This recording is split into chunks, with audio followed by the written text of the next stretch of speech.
before we get into some sports news and some nonsense, just want to let you know, I believe we're 9 days away from the annual Vaughn McClure, Jeff Dickerson Foundation annual benefit, which will be held at Tao downtown here in Chicago from 6 p.m. to 9 p.m. Obviously, JD meant a ton to this station, to all of us individually, and Vaughn also was a fantastic teammate at ESPN for several years and a wonderful guy as well. You can purchase tickets and you can actually sign up for sponsorship as well. Go to tvmjdfoundation.org. That's tvmjdfoundation.org. There are plenty of ways that you can support a wonderful cause. You could purchase tickets. You could sponsor a table. You can do any number of things to honor the memories of both Vaughn and JD. Hard to believe that JD has now been gone as long as he has and never will leave our memory. And during the football seasons, obviously, we spent a lot of time thinking about JD. So if you can help. If you'd like to come downtown and spend a good couple of hours at Tao, good food, good company, and for a great cause. Yeah. That is fantastic. So again, the Vaughn McClure, Jeff Dickerson annual benefits, tvmjdfoundation.org. Definitely. Great cause. If you can help, definitely the great organization. If you'd like to go ahead and donate anything. Yes. And next Thursday night. Great. I didn't say that, did I? It's next Thursday night. Great event. So if you have the time and the asset, please go ahead and help out. tvmjdfoundation.org. Yes. Okay, so there's some good football news. Obviously, we told you earlier today that the Jets have traded for Davante Adams. It is a 2025 conditional third-round pick that goes to the Raiders in exchange for Adams. The pick could improve to a second-round selection if, in fact, he is first or second-team All-Pro, or he is on the active roster if the Jets make the AFC Championship game, or if they make it to the Super Bowl. I will say this. I think the Jets are probably going to have to go to the title game because I don't think, based on the 6 games of production that Davante Adams has given you so far, I don't think he's going to make the All-Pro. It'd be very hard to envision that. I'm with you at this point as well. I mean, it's look, it's not impossible if he just goes nuclear. I don't think it's going to go to a 2 either. I do think that this, I'm not going to say can save their season, but I think Yurko made the best point of all. Now you got a new coach. Mm-hmm. You now have gotten your best friend and favorite wide receiver of all time in your locker room. This is now officially, it always was, but now this is the statement. This is Aaron Rodgers' team, and Aaron Rodgers is going to be most responsible for how this team does going forward. No doubt. And look, the way I look at it, they were already pot committed, so there was no reason not to go all in and get him that one last wide receiver to try and, rectify whatever final, problems they had with the offensive roster. So. Speaking of wide receivers being traded, the Bills have landed Amari Cooper in a trade with the Browns. Bills received Cooper in a 2025 6th-round draft pick for a 2025 3rd-round pick and a 7th-round selection in 2026. Cooper has had some pretty lofty numbers, but Tyler was telling us at the break that at least by some metrics, doesn't have. Yeah, I know this year his numbers, so he's got 24 catches for 250 yards and a couple of touchdowns. But, I don't know how much of this is a direct product of Deshaun Watson putting together one of the worst quarterback seasons in the history of the NFL. And I'm not exaggerating. You look at some advanced numbers and Watson, in terms of what he's putting down right now, it's horrendous. Yeah. And so a lot of the targets that have gone into Amari Cooper's direction have not always been the most catchable of balls, to say the least. Yeah. So I think that has certainly been a factor. Last year, you'll recall, when as soon as Joe Flacco took over for the injured Deshaun Watson, Amari Cooper immediately took off. He ended up going for 1,250 receiving yards last year, and he also had I think he had a 200-yard game. 1 week, he beat up the Bears pretty good, too. Don't you remember the throw that Flacco made to Cooper for the long touchdown? I would assume that this means, too, that they're not going to sit Watson and go to Jameis Winston. Because if you were going to do that and try to quote unquote save your season, why would you trade Amari Cooper? Yeah, I think unfortunately Kevin Stefanski continues to have to answer that question each and every week, and he keeps saying Deshaun's their quarterback. You know what? I think Jimmy Haslam has made that bed for Kevin Stefanski to lie in, whether he likes it or not. Yeah, you mentioned earlier that the NFL at the owners' meetings, they've approved Tom Brady being a part owner, a minority owner of the Las Vegas Raiders, which again will prevent him as a broadcaster from doing what, Tyler? He can no longer enter another team's facility, so he will not be able to go in and do production meetings ever at other teams' facilities. You mean for any game? For any game. Wow. For any game. Now, he could do the Raiders, but that seems like a little bit of a conflict of interest. I'd imagine he's not going to be put on many, if any, Raider games now. Can he be on a Zoom call for... I believe he can. As long as he's not in the building. I'm pretty sure he can. So when Kevin Burkhardt goes to a facility, he's going solo or he's going with his group of producers because Tom Twomey can't be there. I think he just sits in the parking lot and maybe he does. Because you know what? I will say this. Maybe it's like the gambling thing. Maybe he can't even be in the parking lot. I don't know. But I have noticed a couple of times now Brady reference dinner the night before with Burkhardt and the crew. Yeah. So I'll give him credit in that.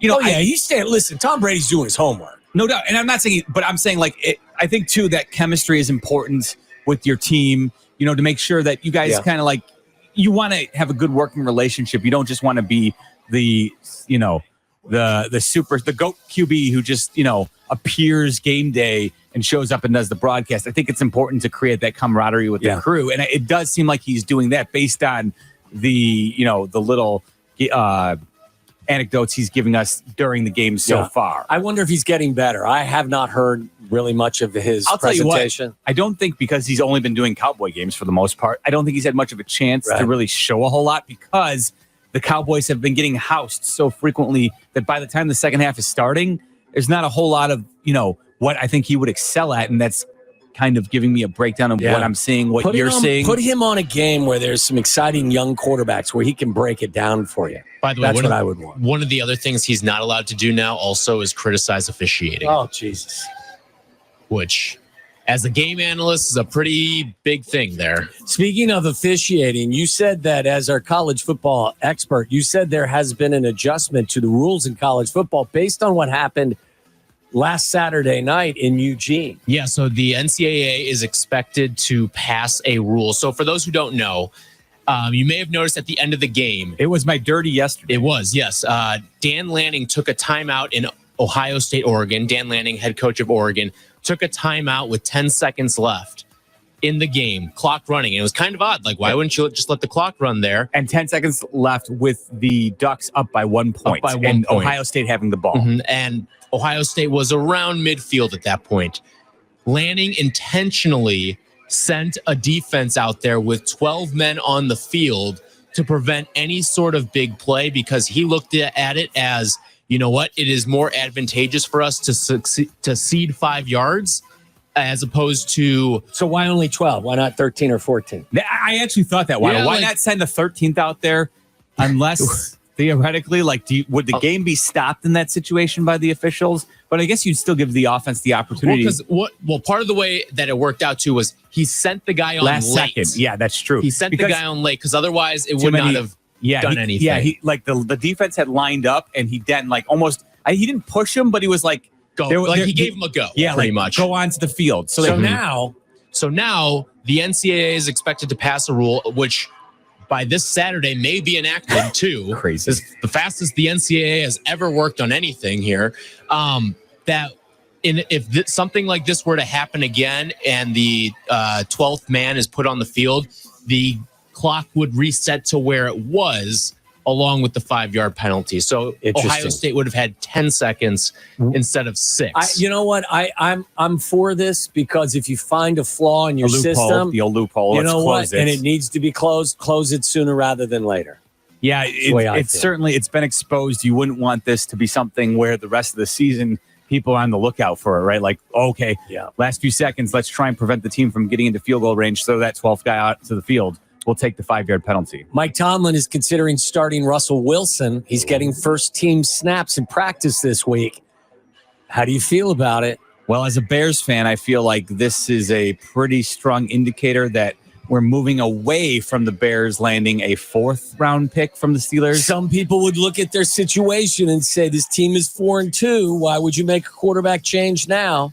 And I think other people would say, because I've watched the film of the Steelers and I see that as good as their defense is, their offense is not really doing a whole lot to help them to that 4-2 record. There's been moments by Justin Fields, but, not a lot like it was in Chicago. Not enough good moments to make you feel like he's the answer just yet. If you feel that Russell Wilson can play the position more efficiently and more productively, then I have no problem making a quarterback change at 4-2 on the season.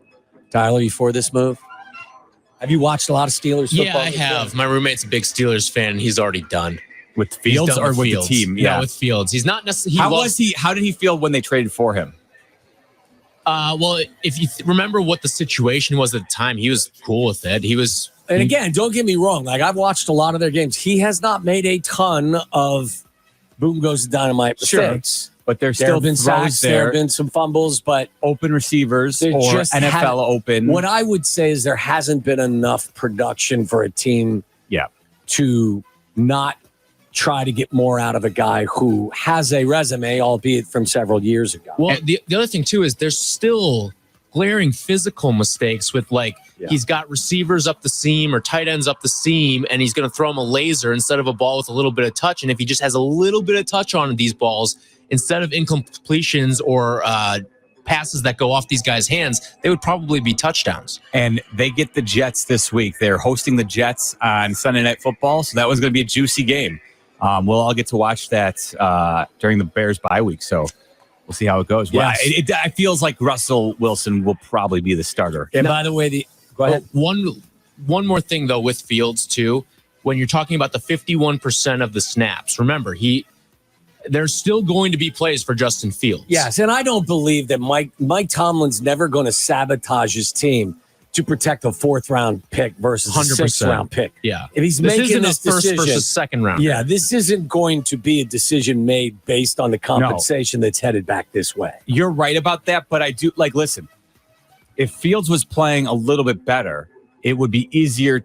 They might not necessarily entertain Russell Wilson starting. I think the factor now that they're 6 games in, so you need Justin Fields to probably start 3 more games in order for the Bears to end up. To be honest, I think it might just be 2 more, given some of the package plays that he'll have the rest of the year. We'll see, though, Tyler. That's where, though, I wonder what you're suggesting. That's where I wonder if the 4th-round pick would potentially factor in, where the quote-unquote Justin Fields package, you don't go to that necessarily because I'm just asking. I don't think Mike Tomlin is going to do that. How effective are those Justin Fields? Mike Tomlin wants to win. He's not going to worry about what compensation's coming back. So, his GM may sit him down and say, "Hey, what are your thoughts on this?" And Mike Tomlin, my guess would be, my thoughts are, I'm going to do exactly what's necessary for us to win games, regardless of snap count. I guess, Nevertheless, though, even the package, though, to your point, Tyler, he's still going to need to get an extra couple of starts in all likelihood in order to fulfill that 51%. That is 100%, yeah. All right, let me get through some of these stories here. Mike Gundy is forced to do his Zoom press conference or his press conference via Zoom, not in person, because he got headbutted by one of his cows. Yeah, Oklahoma State coach Mike Gundy not available for his typical in-person press conference this week. Chose to answer questions from the media via Zoom rather than in person because he suffered a cattle-related accident over the weekend. One of his cows apparently headbutted him and injured his eye. So he had to do it via Zoom. Okay. That is true. That is true. How about the staying power of Mike Gundy since I'm a man, I'm 40. He's a good coach. No, I know he is. It's funny now. He's 55 now? Oh, he's my age, 57. We graduated. There you go. I'm 57. In school at the same time. OnlyFans has paid their content creators how much over the last 8 years, according to their CEO? OnlyFans has paid their content creators this amount over the last 8 years. Over the last 8 years, I would say over $1 billion. $20 billion. Mm-hmm. OnlyFans CEO Kelly Blair has revealed the whopping amount the subscription-based platform, best known for its adult content, has paid its creators since its 2016 inception. $20 billion. Have they paid their creators, or that's an interesting way to phrase it, or has the OnlyFans viewers? I don't know how it works. I'll rely on you. Subsidized. I'll rely on you as an OnlyFans subscriber. I'm not a subscriber. Tyler, that's why I'm you an asking OnlyFans subscriber? Don't you find that interesting? I'm not, Tom. No. Don't you Jack? think? No. Are you sure? Don't you think, though, it's more like the viewers of said content are subsidizing what OnlyFans it's kind of like Uber. Yeah. Yes. I wouldn't, like, you think, are we getting the Uber press releases? Uber has paid its drivers over $20 billion over the last decade? No. Probably because you know not. why? Because Uber's not really paying their drivers. Because people are. Yes. I'm going to save the Menendez story, and maybe we could talk about it in the A-list. I can dish it off to you, Tyler. Because I want to get this one, because this one's really... What? I just love the enthusiasm that Tyler's like, yeah, well, sure. I mean, I could just mention it. Let's mention it give then. you a let's slide. muck it up. Well, maybe I'll have time at the break, but I wanted to tell the story.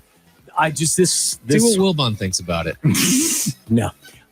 This is from Maine. An annual event involving dirt, beer, and cash once again drew dozens of eager competitors to a ski resort on Saturday. More than 30 couples competed in the North American Wife Carrying Championship. Yes. A 278-yard race during which contestants splash through water, leap over logs, and trudge through mud, all while carrying their partner like a sack of potatoes. The sport's origin story isn't exactly politically correct. It's based on a 19th century Finnish legend involving a man known as Rokanian the Robber, whose gang was known to pillage villages and carry away the women. But I thought this was interesting. It's an annual competition in Maine. Yes. The annual Wife Carrying Championship. Would you and Kara want to Nope. enter next year? Nope. It doesn't. I did not see what the grand prize or let's see what. So maybe you get a 12-pack of beer and a free dinner. Maine. Traditionally, the Finnish event featured male competitors carrying a woman. On Saturday, competing couples did not have to be married. That seems like that's a loophole. So maybe you and I could enter it. You and I could enter it. Right. You could carry me, or I could carry you. How weird is that, Tyler? Very weird. All right. Well, that's it. From weirdness to Wilbon. Yeah, and then I will. You remind me. I will bring you the Menendez story because I know you're going to be interested in it. Right next to the A-list. In the Menendez. The Menendez story is something you're going to want to hear. All right. Can't wait. Until then, though, Michael Wilbon joins us next.